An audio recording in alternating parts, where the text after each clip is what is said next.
What is happening, Honey Badger Nation? What's up, Albie? Hey, JK, what's going on, brother? Just rocking and rolling, man. Just rocking and rolling. It's, how's everything in the land? Man, everything's good. I just had my first session with my first ever breathing coach. And How do you feel? I feel amazing. And what's really interesting is I had a really bad night's sleep for some reason. I had this weird, and I don't know if it's the people like on Monday we were on the leadership call, and everyone's talking about the hurricane that's about to hit Florida. And of course, Puerto Rico, the boys just went through a hurricane. I had to listen, hurricanes don't hit Cleveland. Although there was one time about 5 or 6 years ago where somehow one made it up and did a little bit of damage. But I mean, that's so rare, like once in a lifetime deal.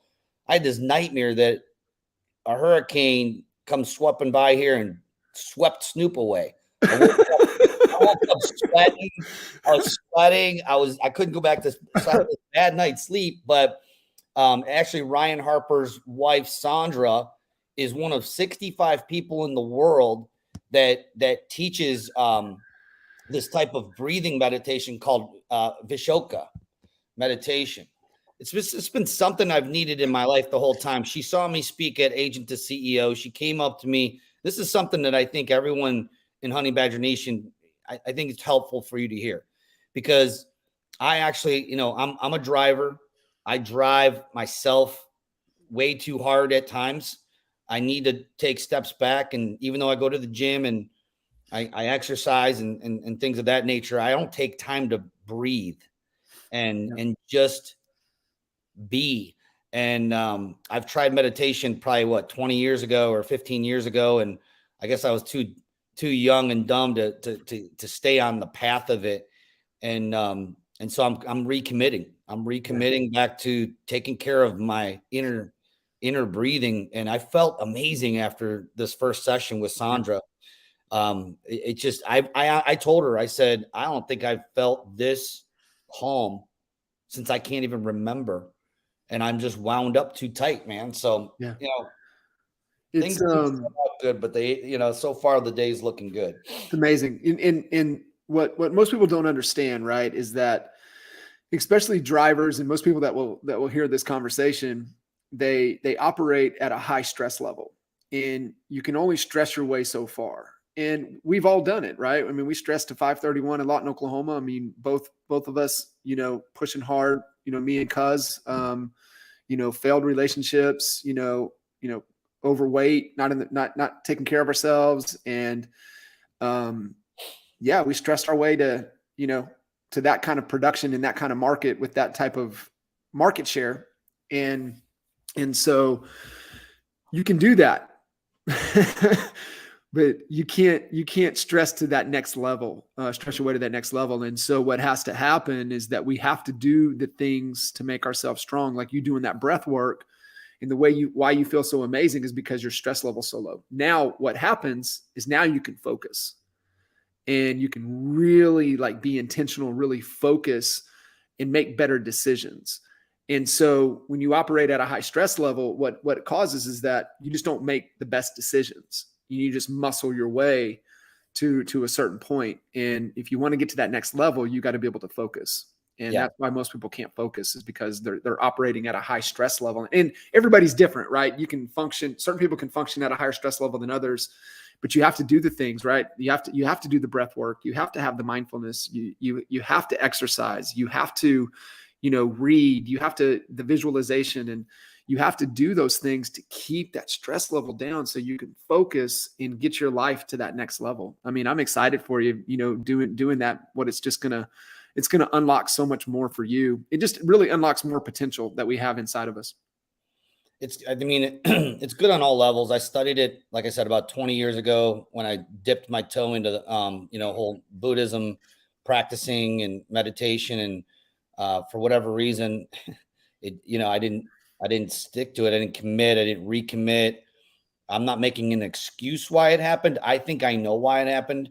And that was probably because I allowed outside influences to basically shame myself into thinking that this wasn't cool, or why should I do this? I'm a driver, and you said something just about 3 minutes ago. You said we stress ourselves to the top, Yeah. and when I was coming up, and I think when you were coming up, there was this badge of honor for grinding every day, 7 days a week, 14 hours a day. It was like something to be proud of. And it's nothing to be proud of when it starts to affect your health. I mean, I'm going to be 49 this coming October here.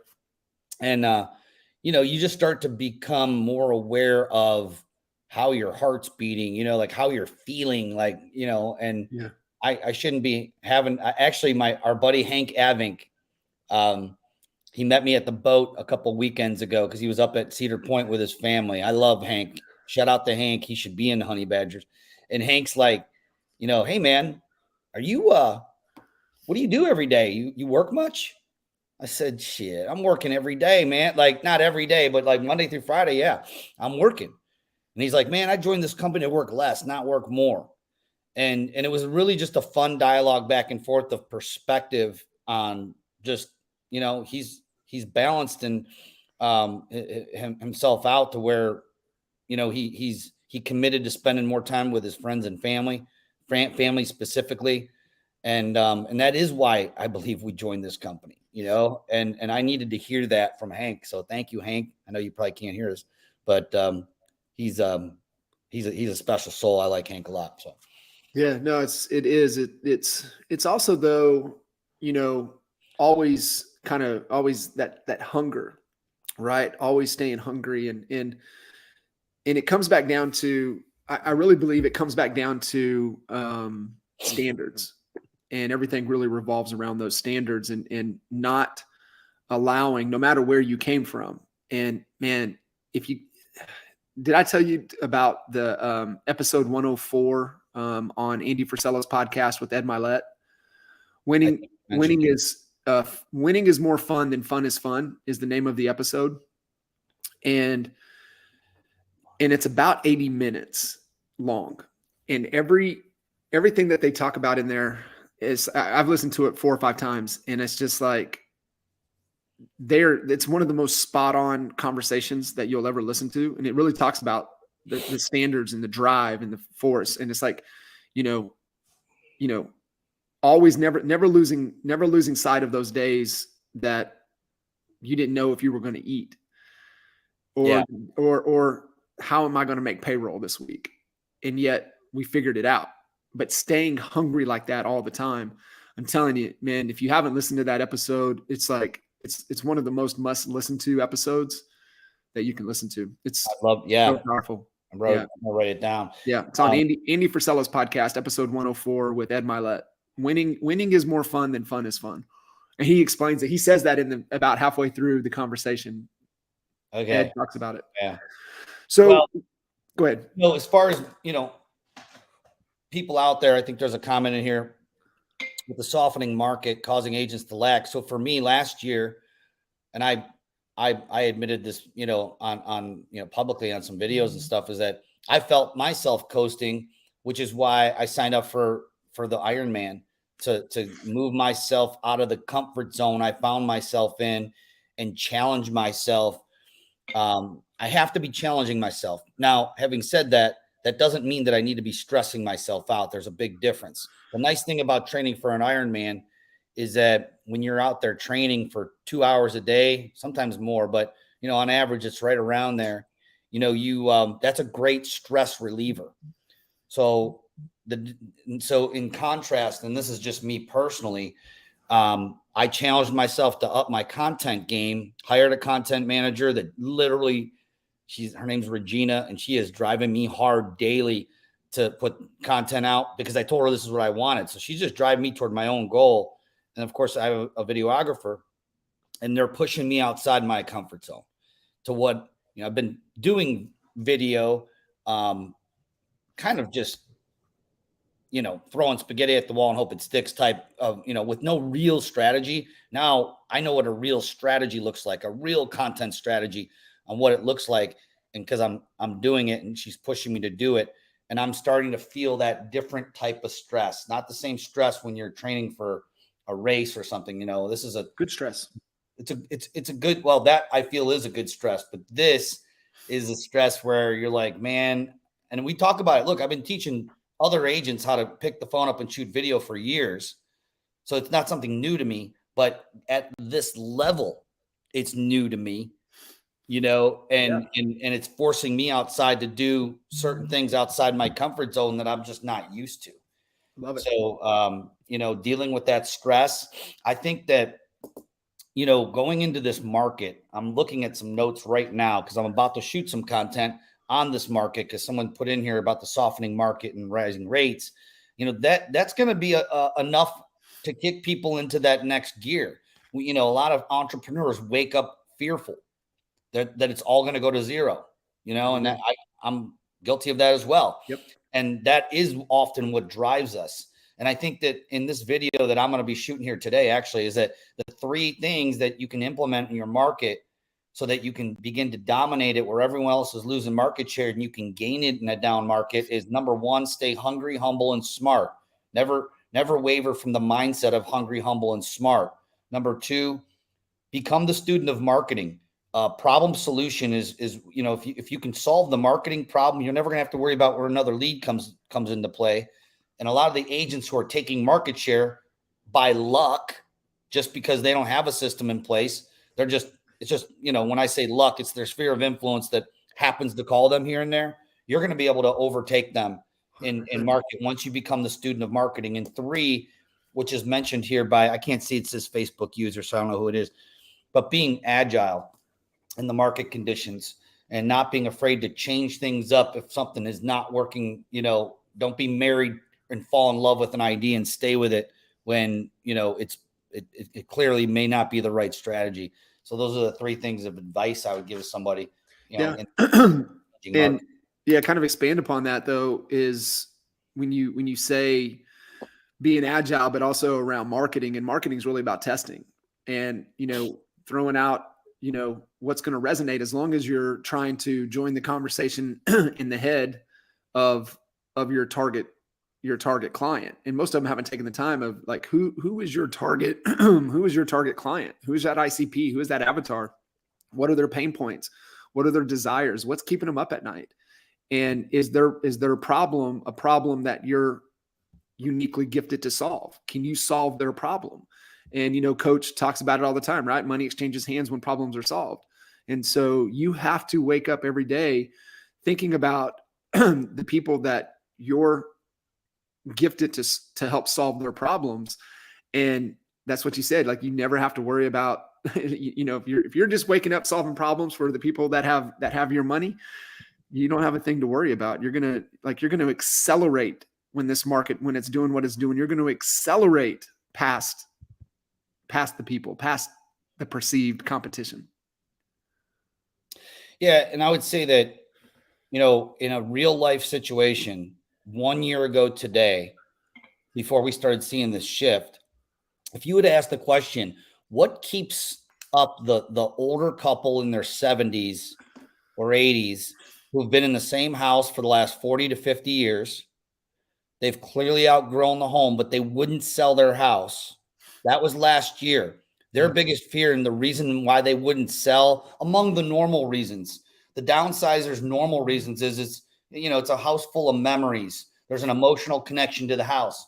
But last year and the year before, and even the year before that coming up to it, is there wasn't anywhere for them to move to. Mm-hmm. Now that problem is now being solved by the market shift itself. Now there is inventory. So my question to you guys is your message to your marketing mimicking that?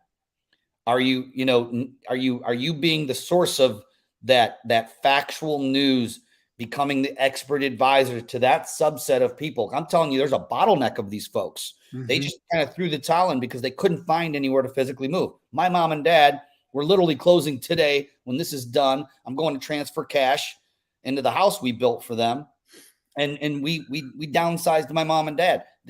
But just now we were able to, do that, or at least for them mentally, they were able to get to that point. Right. So are you speaking that language kind of what you were saying earlier, John, like, Yeah. are you speaking to their fear of why they wouldn't move? Because now that a lot of that, the reasons, the fact that they didn't have anywhere to go, the market's solving that for them. But you Yeah. need to tell them that and articulate that. That's so good. It's so good. That's exciting. And yeah, I mean, it is. It's a huge bottleneck. There's a tremendous opportunity there in the marketplace to be able to solve for that. So, these calls are condensed down to about 25, 30 minutes max. The reason being is that we jump over to our rapid funnel, which is the tool that we utilize with our agent attraction efforts, the Honey Badger app. And the go-to resource is honeybadgernation.com. It has everything there that you guys need as honey badgers. And the reason that we cut this down is because we jump over on a live training with the Honey Badger app team, and they really walk through specific trainings. So make sure you guys take advantage of that, and you can find the information to jump that call at honeybadgernation.com. But we had a question here, Albie. If today's market, with EXP, being in the mid 80,000 agent count, when we came over, what they celebrated 4,000. So a little bit different landscape, with a projection kind of in this market of a 30% decrease in agent headcount across, of the board. If we were starting over brand new today, like what are the first few steps? So obviously this could be a different answer based upon where you're at in your real estate business. If you're a single agent, obviously you need to continue working hard and getting sales across the board and independent across the finish line to put food on the table. And I would not recommend anyone to stop that, especially right now, to just full-time focus on agent attraction. But I would go back to the Brent Gove, the Brent Gove tried and true, blocking out either a full or half a day on a Friday, one day that you're blocked off, and I would go big. Okay. I would be, my list right here, over here next to me on my whiteboard, it's full of independent brokers. It's full of team leaders. I have more indie brokers and team leaders that are seriously looking at this now and will continue to, because think about it. They're going to have to start to be agile and shift their business models. Yeah.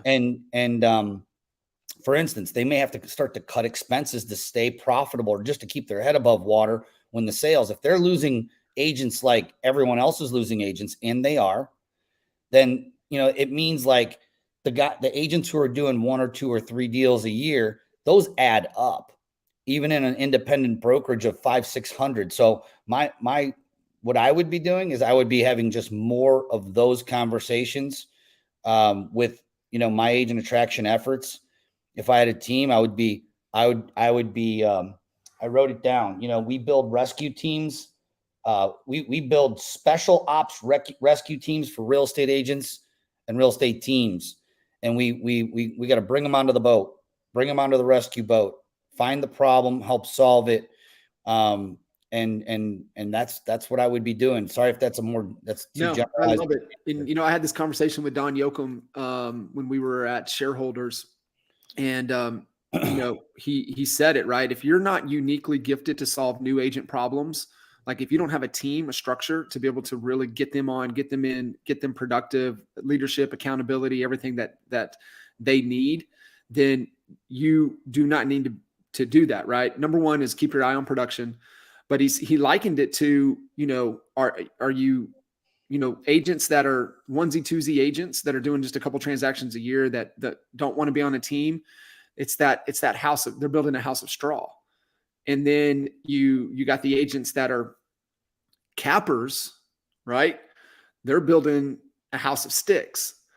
And you're looking for the icon producing agents, the team leads, the independents. They're building a house out of brick. And when he kind of articulated that to me, I was like, holy shit, I get it. That makes sense. And so those are the people you want to have conversations with, because, they're just as, they're trying to figure it out as well. But they're more stable to get into, to stay in the business. They're more likely to stay in the business when things start to shift.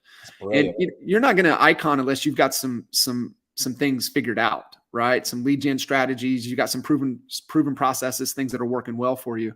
So having those conversations, and even if you are a newer agent and you're like, well, I mean, they won't want to talk to me because, I haven't reached that type of production level.